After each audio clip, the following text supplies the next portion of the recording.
L'art pour résister, c'est le sujet de l'exposition que propose le Musée de l'Armée à Paris et qui s'inscrit dans le cadre des commémorations nationales des 80 ans de la Libération.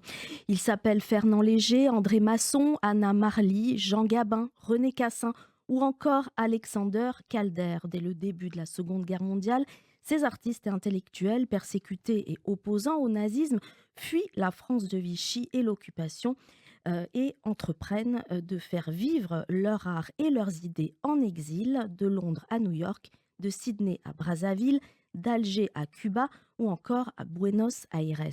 Dans un contexte de créativité débordante et loin des tumultes de la guerre en Europe de l'Est, ces militants chevronnés, français ou étrangers, trouvent dans ces pays un terreau fertile au développement de leurs œuvres et de leurs revendications au service des valeurs de liberté.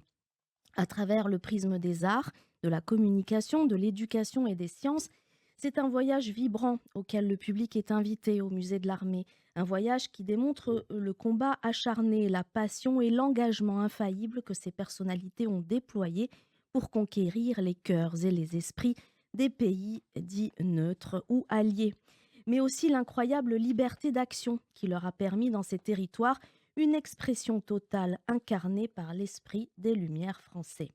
Un parcours construit en 4 parties géographiques plonge le visiteur dans les différentes formes d'exil.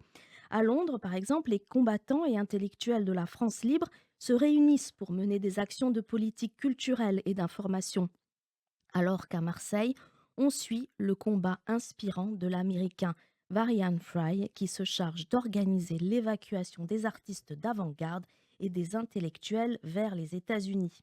On découvrira la librairie new-yorkaise Gotham Books, au sein de laquelle s'épanouissait en pleine guerre l'esprit français de la révolte. On s'immergera également dans la reconstitution étonnante de l'atelier new-yorkais d'Ossip Zadkine, sculpteur exilé en 1941, un atelier qui deviendra un véritable bastion de la créativité et de la résistance.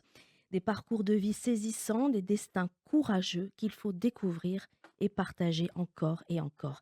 Un exil combattant est à découvrir au musée de l'Armée jusqu'au 22 juin prochain.